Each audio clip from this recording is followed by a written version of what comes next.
आज का जो टॉपिक है चेंज योर माइंड सेट। जैसा कि मैंने बताया कि इससे पहले भी इस टॉपिक पे डिस्कस किया जा चुका है। दोबारा से इसके कुछ पार्ट्स को लेते हुए थोड़ा सा डिटेल में इसको हम डिस्कस करेंगे।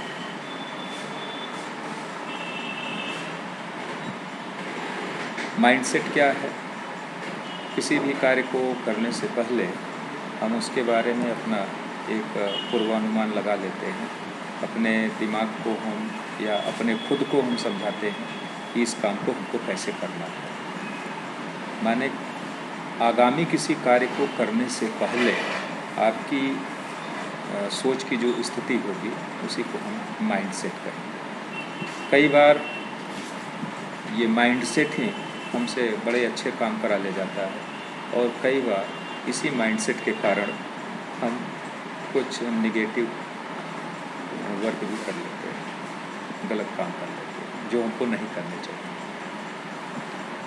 तो जीवन में सफलता पाने के लिए, समाज में एक अच्छा स्थान प्राप्त करने के लिए माइंडसेट का उचित तरीके से बने रहना बड़ा ज़रूरी है। माइंडसेट ऐसा नहीं है कि हमको किसी भी टॉपिक पे बहुत ज़्यादा नॉलेज है, हमारे अंदर अच्छे अच्छे विचार आते हैं तो हम उसको कार्य भी अच्छा करते हैं, ये कोई ज़रूरी नहीं है। ये डिपेंड करता है आपकी माइंडसेट पर, सोचने की सृजनात्मक जो क्षमता है उस चीज़ पर डिपेंड करता है कि आपके जो अंदर जो नॉलेज है, जो इन्फॉर्मेशन है, उसको आप बाहर कैसे निकालते हैं, दूसरों से कैसे शेयर करते हैं और जो आपको जानकारियाँ हैं, जो आपके विचार हैं, उस विचार को, उस इन्फॉर्मेशन को दूसरे लोगों से शेयर कैसे करते हैं। और जो शेयरिंग आपको करना है वो पॉजिटिव वे में शेयर करना है, इस तरीके से शेयर करना है कि जो चीज़ आप शेयर करने जा रहे हैं उसका रिस्पांस पॉजिटिव हो। माने निगेटिव एस्पेक्ट्स को आपको इग्नोर करना है। तो अगर हम इसको इस तरीके से देखें कि माइंडसेट का कहाँ कहाँ पर क्या हो सकता है, तो इसकी प्रोडक्टिविटी केवल बिजनेस में ही नहीं है, दुनिया के कोने कोने में, दुनिया में जितनी भी प्रकार की कोई भी कार्य हो सकती हैं, बिजनेस है, एजुकेशन है, स्पोर्ट्स है, लीडरशिप है, रिलेशनशिप है, सभी चीज़ों के उचित ग्रोथ में आपके माइंडसेट की बड़ी निर्णायक भूमिका होती है। तो आपकी माइंडसेट प्रॉपर हो, प्रॉपर वे में आप सोचते हों और उसी दिशा में आप कार्य करते हों, इसके लिए ज़रूरी है कि आप अपने माइंडसेट को अगर उसमें कुछ कमियां हैं उसको दुरुस्त करें और पॉजिटिव वे में ले जाएं। अब आप कहेंगे कि माइंडसेट क्या चेंज किया जा सकता है, क्या ये ऐसा ही होता है? तो इस पे परिवेश का बड़ा असर है।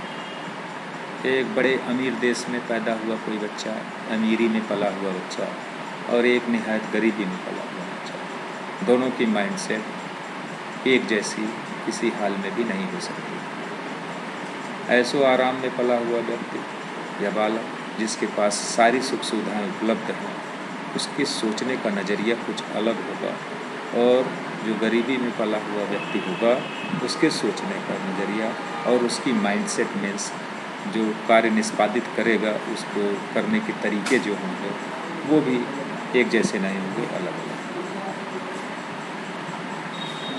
परिवेश का बहुत असर पड़ता है, लेकिन ऐसा नहीं है कि परिवेश ही डिसाइडिंग मोड में है। अगर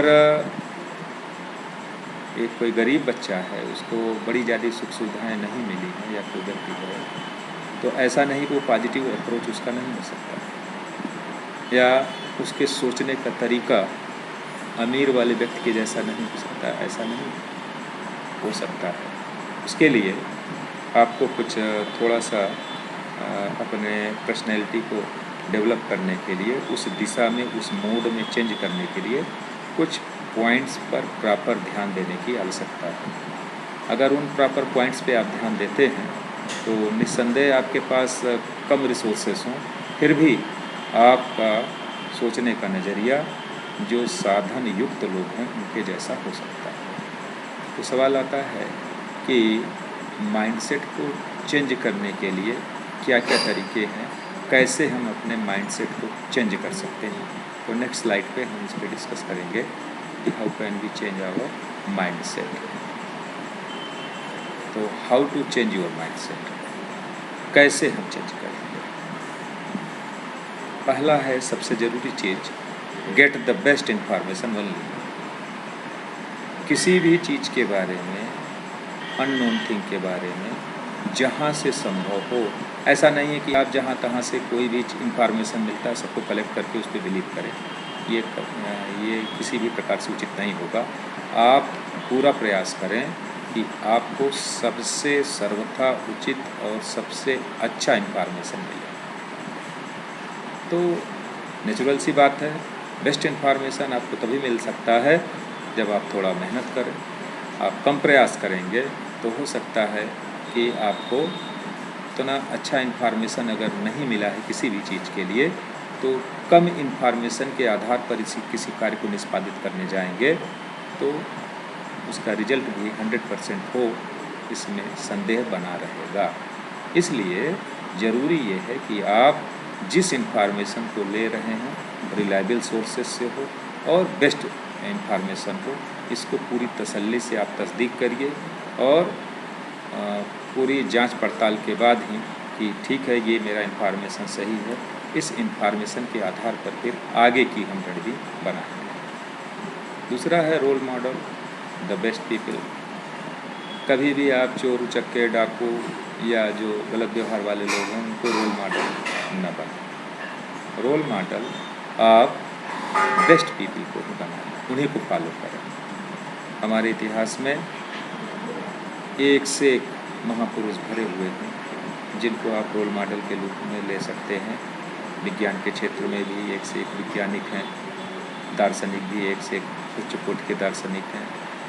स्वतंत्रता संग्राम सेनानी देखें या अगर राजाओं को देखें तो राजाओं में भी इतिहास में बड़े अच्छे अच्छे राजा भी हुए हैं, शासक हुए हैं। तो और अगर सामान्य आदमी को देखें तो सामान्य बिना किसी पद पर रहते हुए भी ये बहुत अच्छे अच्छे हमारे यहाँ एग्जाम्पल इतिहास में उपलब्ध हैं जिनके आधार पर आप अपने रोल मॉडल का चुनाव कर सकते हैं। कुछ लोग चकाचौंध के चक्कर में कुछ दूसरे लोगों को भी रोल मॉडल बना लेते हैं, उन्हीं का पाथ उन्हीं के रास्ते पर चलने लगते हैं। तो गलत लोगों के को चुनाव करेंगे, उनका रोल मॉडल के रूप में आप उन्हें अगर अपनाते हैं तो निस्संदेह जो दुर्गति उनकी हुई होगी वही दुर्गति आपकी भी होने वाली है। इसलिए व्यक्तित्व को निखारने के लिए जहाँ संभव हो आप हमेशा बेस्ट पीपल का ही रोल मॉडल के रूप में चुनाव करें और उन्हीं का अनुसरण करें। यदि आप बचपन से ही महापुरुषों की जीवनियाँ को पढ़ें, आप तो अब बड़े हो गए हैं, आप अगर पत्रिकाओं को पढ़ते होंगे, अखबार को पढ़ते होंगे, IAS के या PCS के जो रिजल्ट आते हैं उसके बाद जो उनके टॉपर्स होते हैं उनकी साक्षात्कार छपती हैं, तो साक्षात्कार को पढ़िए। तो ज़्यादातर जो उच्च कोटि के जो सफल प्रतियोगी होंगे वो निश्चित अपने साक्षात्कार में ये कहते हैं कि मैं विवेकानंद से बड़ा प्रेरित हूँ, सुभाष चंद्र बोस से बड़ा प्रेरित हूँ, महात्मा गांधी से प्रेरित हूँ। वो कभी नहीं कहते कि हम किसी डकैत से प्रेरित हैं या किसी माफिया क्रिमिनल से प्रेरित हैं, क्योंकि अगर उससे प्रेरित होते तो ये इस रास्ते पर इतनी सफलता की ऊंचाई को नहीं प्राप्त कर सकते। इसलिए आप भले सोचो कि ऐसा सोचने से क्या होगा, किसी को पढ़ लेने से क्या होगा, लेकिन ऐसा नहीं है। अगर आप किसी अच्छे व्यक्ति की जीवनी को बार बार पढ़ते हैं तो आपको पता भी नहीं चलता कि आपके ऊपर उनकी अंतःचेतना पर कितना ज़्यादा असर पड़ा है। इसलिए आप प्रयास करें कि महापुरुषों की जीवनियाँ को पढ़ें। उसको पढ़ेंगे तो रोल मॉडल के रूप में उनको अपनाकर उनके रास्ते पर चलने में आपको काफ़ी सुगमता होगी और आसानी से आप उसको फॉलो कर सकते हैं और बेनिफिट ले सकते हैं। अगला है एग्जामाइन योर करंट बिलीव्स। आपको अपनी जो वास्तविक और तत्कालिक जो बिलीव है उस पर आपको पुनर्विचार आप करते रहना चाहिए कि इस समय मैं जो कर रहा हूँ, जो सोच रहा हूँ, जिस दिशा में मैं आगे बढ़ रहा हूँ वो उचित है या नहीं। आप अगर पुनर्मूल्यांकन करते रहेंगे किसी भी कार्य को, यदि आप कर रहे हैं, नवीन रूप से कर रहे हैं या काफ़ी दिनों से कर रहे हैं, फिर भी उसका पुनर्मूल्यांकन करते रहना चाहिए कि जो कार्य हमारे द्वारा हुए हैं, पिछले कुछ दिन के कार्य को, पिछले कुछ दिन की एक्टिविटी को आप अगर उनका मूल्यांकन करते हैं तो ये आप आसानी से अब रिजल्ट निकाल सकते हैं कि मेरे द्वारा अच्छा कार्य हो रहा है कि खराब कार्य हो रहा है। तो जब भी खराब कार्य होगा तो वो आपके पर्सनैलिटी पर हमेशा नेगेटिव इम्पैक्ट डालती है। आपने सोचा होगा कभी काल, अगर आप खुद ही अनुभव करिए कि रास्ते चलते कोई बड़ा ज़रूरतमंद व्यक्ति बैठा है, आ गया और आपने उसको 10 रुपये, 5 रुपये, 20 रुपये कुछ भी दे दिया, तो आप अनुभव करेंगे कि उस दिन या 1-2 दिन तक आपके मन में बड़ा उमंग और उत्साह, अजीब सी शांति आपको मिलता है। ऐसा क्यों है? क्योंकि आपने कुछ अच्छा कार्य किया जिसकी फीलिंग अंतः चेतना आपको दिखा रहे, बार बार दे रहे। इसलिए जो भी कुछ कर रहे हैं, अगर खराब कार्य कर रहे हैं तो उसको भी आप सोचिए कि मैं क्यों खराब कार्य कर रहा हूँ। अच्छा कर रहा हूँ तो उसको भी सोचिए कि इसको और अच्छा कैसे किया जा सकता है। तो पुनर्मूल्यांकन की प्रक्रिया हमेशा होता रहना चाहिए। नेक्स्ट है set your mindset with vision and goal. आप अपने लक्ष्य को यदि निर्धारित किए हैं तो उस लक्ष्य को कैसे प्राप्त किया जाए, कैसे हम उस लक्ष्य को आसानी से प्राप्त करें, उसी दिशा में आपको हमेशा प्रयासरत रहना चाहिए और उसी दिशा में आपको हमेशा सोचते रहना चाहिए। तो यदि आप अपने लक्ष्य के बारे में ही कंसंट्रेट करते हैं अपने माइंडसेट को, तो उस गोल को, उस लक्ष्य को प्राप्त करने में आपको कठिनाई नहीं होगा। इसलिए अपने माइंडसेट को हमेशा आप ऐसे तैयार करिए कि मेरा जो लक्ष्य है मुझे उस लक्ष्य को ही पाना है। तो लक्ष्य की दिशा में यदि आप कदम बढ़ाते हैं, वैसे ही सोचते हैं कि हमको कैसे मिलना, क्या रणनीति बनाना है, इस पर आप अगर लगातार मंथन करते जाते हैं तो आपको लक्ष्य भी आसानी से मिलता है और पॉजिटिव अप्रोच के साथ आप अगर आगे बढ़ते हैं तो आपकी पर्सनैलिटी भी निखरती है। फाइंड योर वॉइस, अपने आवाज़ को आप पहचानिए कि आप भी इस संसार का एक अमूल्य धरोहर। अपने को पहचानना बहुत आवश्यक है, अपनी आवाज़ को पहचानना बहुत आवश्यक है। कई बार लोगों को खुद ही पता नहीं होता कि उनकी क्या अहमियत है। इसलिए आप इस चीज़ पर अवश्य सोचें कि इस समाज में मेरा क्या स्थान है, मुझको अभी तक मेरे जो कृतित्व हैं उस आधार पर मुझको क्या रेपुटेशन मिला है और कैसे मैं अच्छा और कार्य करूं कि मुझको समाज में और ऊंचा दर्जा प्राप्त हो। तो वो तभी मिल सकता है जब आप अपने पिछले किए हुए सारे कार्यों का पुनर्मूल्यांकन करें और अपनी क्षमताओं का निर्धारण करें। यदि ऐसा आप करते हैं तो आप निश्चित ही सफलता को प्राप्त कर सकते हैं।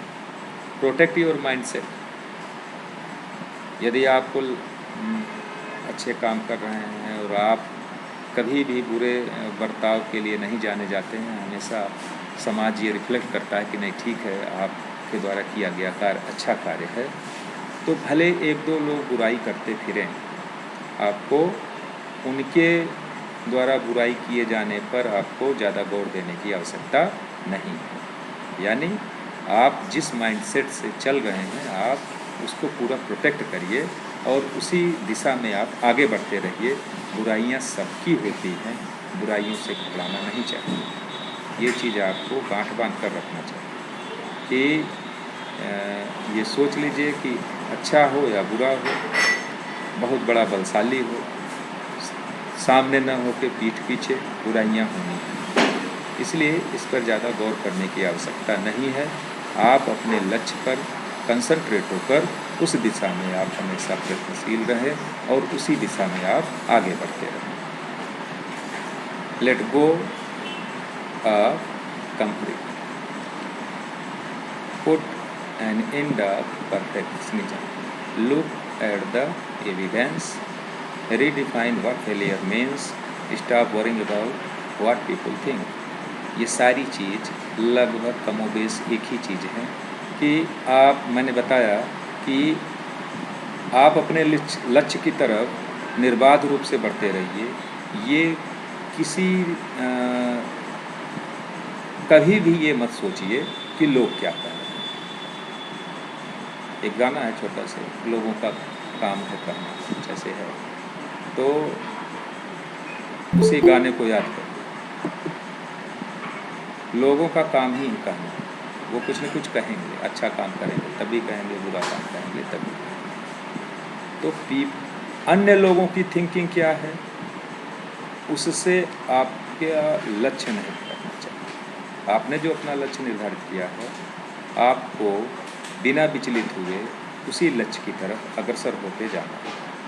तो ये तभी कर सकते हैं जब आपका माइंडसेट एकदम फिक्स हो कि नहीं ठीक है, मुझको कोई प्रभाव नहीं पड़ता, जो कहना दुनिया करे हमें कोई प्रभाव नहीं पड़ता, मैं अपना लक्ष्य प्राप्त करूँ। यदि ऐसा दृढ़ निश्चय आपका है तो निश्चित ही लोगों के कहने सुनने का आपके ऊपर असर नहीं पड़ेगा और आप उस गोल को अचीव कर सकते हैं।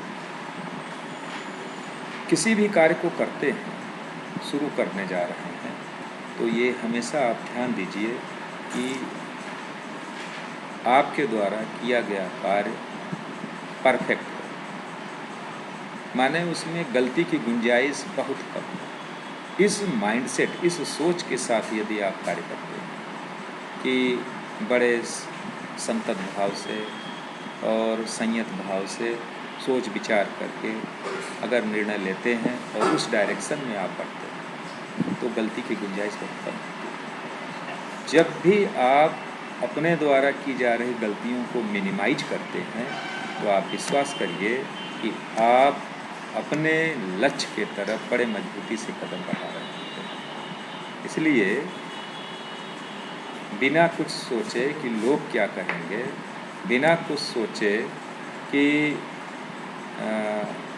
मेरे द्वारा कार्य जो किया जा रहा है वो उचित है या अनुचित, लेकिन मैं यहाँ ये नहीं कहूँगा कि आप नहीं सोचेंगे। अनुचित कार्य जब भी होगा उसके बारे में आपको शुरू में मैंने बताया था, उचित हो या अनुचित हो आपको उस कार्य पर पुनर्मूल्यांकन तो करते रहना चाहिए। ये बात मैं इसको यहाँ पे ख़त्म करना चाहूँगा। इस पर मैं फिर से कहूँगा कि उचित हो या अनुचित हो, अपने कार्य, अपने द्वारा किए जा रहे कार्य का मूल्यांकन आपको हर हाल में करते रहना चाहिए।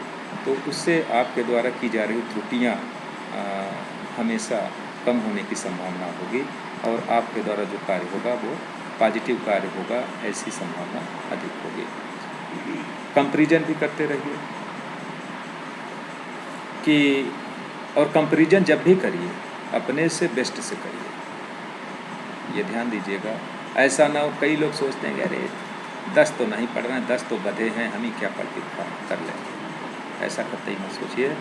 आपका माइंडसेट होना चाहिए कि वो एकाध व्यक्ति तो आपको निश्चित अगर खोजेंगे तो मिल जाएगा जो बहुत ज़्यादा आपकी नज़र में मेहनत करने वाला होगा, ज़्यादा परिश्रम से पढ़ाई करने वाला होगा या अच्छा एग्जाम्पल सेट करने वाला होगा।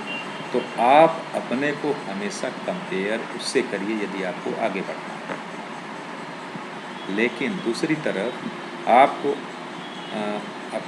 अपने से भी कंपेयर करना है कि मैं जो कार्य आज कर रहा हूँ या जो मैंने आज का जो कार्य किया है क्या वो सही था या इससे भी अच्छा मेरी परफॉर्मेंस हो सकती थी। इसलिए कंपैरिजन की भावना हमेशा रहनी चाहिए, लेकिन कंपैरिजन हमेशा पॉजिटिव हो, नेगेटिव में हो। ये कहा जाता है ना कि दूसरे के सर पे पैर रख के लांग जाना, ऐसा नहीं करना।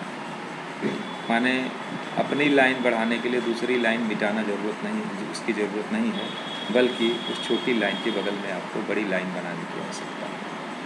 तो इस भावना के साथ यदि आप किसी को अटेम्प्ट करते हैं, किसी कार्य को करने की कोशिश करते हैं तो आपको अच्छा निश्चित ही उसका लाभ होगा और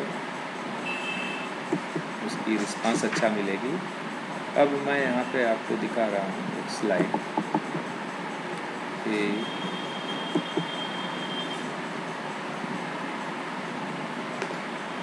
कैसे आप कौन से सिम्टम हैं जिससे आप पहचान सकते हो कि आपकी माइंडसेट क्या है। कई बार आपको पता ही नहीं चलता कि मेरे माइंडसेट क्या है। दूसरे लोग आप जज कर लेते हैं कि अरे ये तो लगातार यही काम किए जा रहे हैं, लेकिन जो व्यक्ति कर रहा होता है उसको खुद नहीं पता चलता कि मैं ये अच्छा या गलत काम इतने दिन से कर रहा हूँ। अपने हैबिट के बारे में उसको पता नहीं चलता, लेकिन दूसरे उसको आप जज कर लेते हैं। लेकिन यदि आप प्रयास करते हैं तो आप भी अपने माइंडसेट के बारे में पता लगा सकते हैं कि मेरी माइंडसेट क्या है। बड़ा सिंपल सा तरीका है, आप खुद करके देखिए। डायरी और पेन उठाइए और केवल एक हफ्ते सुबह से शाम तक 10 पॉजिटिव और 10 नेगेटिव विचार जो आपके मन में आए, हो सकता है किसी से आपकी थोड़ी अनबन हुआ, उसके बारे में बड़े गाली पकड़वाए, जो भी आ जाओ सबको पूरी ईमानदारी से आप लिखिए। और 10 उन चीज़ों को भी लिखिए जो अच्छी चीज़ें, 10 दिन भर में अच्छी विचार किसी के लिए। आप 10 अच्छे और 10 बुरे जो विचार आए हैं उसको लिखने की कोशिश करिए। 1 हफ्ते लिखिए और 1 हफ्ते के बाद आप अपने द्वारा जो आपके विचार आए हैं, जो लिखा है खुद आपने अपने बारे में, उसको पढ़िए। बड़ी लज्जा आपको आएगी, अरे मैं इतना गलत भी सोच सकता, मैंने इतना गलत सोचा किसी के बारे में, कैसे सोच लिया, इतनी दुर्भावनापूर्ण सोच भी मेरी हो सकती है। तो you are constantly focusing on what's wrong. यदि आप लगातार इस पे फोकस करते हैं कि क्या गलत हो रहा है, तो आप अपने माइंडसेट के बारे में उसको कैसे कर सकते हैं। मैंने बताया कि आप लगातार उसको लिखते जाएं, लिखते हैं, उसके बाद फिर शाम को पढ़िए या फिर 1 हफ्ते बाद फिर उसको पुनर्विचार करिए, उसको पढ़िए कि मैंने बुरा क्या सोचा इसके लिए। तो आपकी माइंडसेट निश्चित चेंज होगी कि नहीं भाई ये बड़ा गलत हमारे द्वारा हुआ, हमको ऐसा नहीं करना चाहिए था। दूसरा है, you mourn your failure but forget to celebrate your victories. अपनी छोटी मोटी जो भी सफलताएं, क्या आप उन विक्ट्रीज को सेलिब्रेट करते हैं या छोड़ देते हैं, करे चलो ये तो रोज़ की चीज़ें हैं। बड़ा मायने है। कुछ लोग सोचते हैं अरे क्या हो गया, मैंने कौन सा किया, लेकिन नहीं, हर छोटी मोटी सफलता को सेलिब्रेट करना चाहिए। और जो भी छोटी या बड़ी असफलताएं आपको मिली हैं उसको भी आपको उस पर मंथन लगातार करते रहना चाहिए। एक मोटिवेशनल स्पीकर हैं, उन्होंने कहा है, the difficulties and struggles of today are but the price we must pay for the accomplishment and victories of tomorrow. यानी कुछ लोग अभी भी क्लास में ठीक है, यानी किन कठिनाइयों से या किन स्ट्रगल से, बुरे दौर से आप गुजरे। हो सकता है कि आप किसी लक्ष्य को प्राप्त करने के लिए आपने ठान तो लिया कि हमको लक्ष्य प्राप्त करना है, लेकिन उसके लिए कुछ लोगों को आसानी से मिल जाता है, लेकिन कुछ लोगों को बड़ा असीम उसमें बहुत लंबा संघर्ष करना पड़ता है। लेकिन ये याद रखिए कि जितना लंबा संघर्ष करेंगे वो जो आपको लक्ष्य मिलेगा वो बाद में उतना ही अधिक सुकून भी आपको देगा। इसलिए आप छोटी मोटी जो असफलताएं हैं उनको भूलते जाइए, उनको भुलाने का प्रयत्न करिए। लेकिन हाँ, एक चीज़ उस सफलता से ज़रूर याद रखिए कि किस कारण हमको वो असफलता मिली, चूक कहाँ हुई है। और दूसरे जितनी भी सफलताएं मिली हैं या मिल रही हैं उनको भरपूर एंजॉय करिए। ऐसा करने से आपका माइंडसेट पॉजिटिव होगा और आप अच्छे कार्य के लिए, अच्छे दिशा में कार्य करने के लिए प्रेरित होंगे। You don't want to face the truth, ये भी एक साइन है आपके माइंडसेट का कि आप सच्चाई को फेस नहीं करना चाहते। हालांकि कई ऐसे एग्जाम्पल आपको मिले, कई लोगों ने टोका कि भाई देखिए ये गलत हो रहा है, लेकिन फिर भी आप अपने को स्वीकार नहीं करते कि नहीं मैं ऐसा नहीं कर सकता। यदि ऐसा माइंडसेट आपका ऐसा यदि हो रहा है तो इसका माने कि आपका माइंडसेट निगेटिव डायरेक्शन में है। आप दूसरे द्वारा अपनी बताई गई कमियों को स्वीकार करना ही नहीं चाहते। यदि ऐसा है तो आपको अपने माइंडसेट को चेंज करने की आवश्यकता है। You feel angry when your expectation are not. तो यदि ऐसा हो रहा है तो समझिए आपने सोचा कि हमको ये मिल जाए और वो आपको नहीं मिला, तो आप उस पर अनावश्यक अपनी एंगर यानी अपनी गुस्सा को जाहिर करना शुरू कर देते हैं। ये अच्छी चीज़ नहीं है।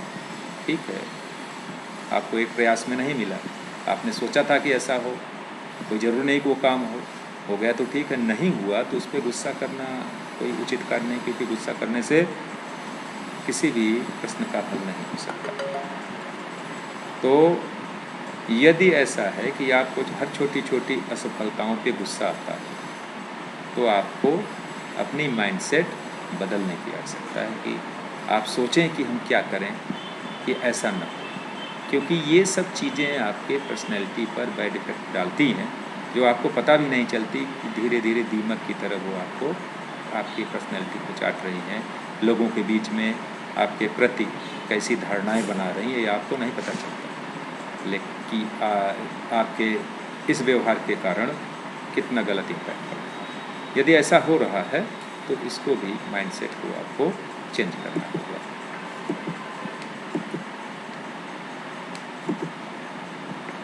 You feel unsatisfied and unhappy with everything you or don't you have, यानी आप कभी भी संतुष्टि नहीं, भले आपके पास दुनिया की सारी सुख सुविधा है या जो चीज़ आप चाह रहे हैं वो आपको मिल गया, तब भी आपको संतोष ही नहीं प्राप्त हो रहा है। यानी जो है उसके लिए भी और जो नहीं है उसके लिए भी आपके मन में हमेशा असंतोष है, और असंतोष जब होगा तो निश्चित ही वो आपको खुशी तो लाएगी नहीं, आप हमेशा दुख में होंगे, आप हमेशा अवसाद में होंगे।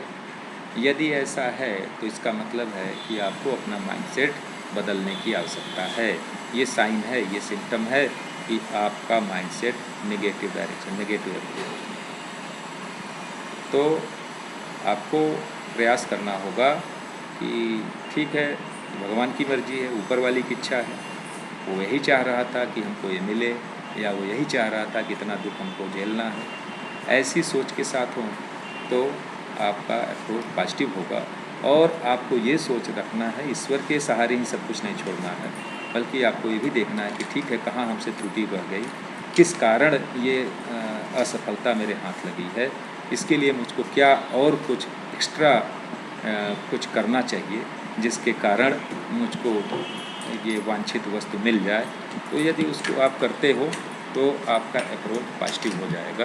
तो आपको इस डायरेक्शन में भी सोचते रहना है कि ये ठीक नहीं बात नहीं है कि आप मिल जाए तब भी, न मिले तब भी, दोनों अवस्थाओं में आप असंतुष्ट हैं। तो संतोषम परम सुखम, ये पहले ही कहा गया है, कई विद्वानों ने, ऋषियों ने, मुनियों ने कहा है कि संतोष ही सबसे बड़ा सुख है। तो संतोष की भावना होनी चाहिए, और ऐसे माइंडसेट के साथ आप रहते हैं तो आपको निश्चित ही समाज में ज़्यादा दिक्कतों का सामना नहीं करना पड़ेगा। ठीक है, तो आज का चैप्टर यहीं पे हम क्लोज कर रहे हैं। यदि किसी को कुछ क्वेश्चन इससे संबंधित पूछना हो तो अपना माइक वो अनम्यूट करके 5-10 मिनट हम दे रहे हैं, आप हमसे क्वेश्चन को पूछ सकते हैं। ठीक है, आज का क्लास यहीं पे समाप्त कर रहे हैं।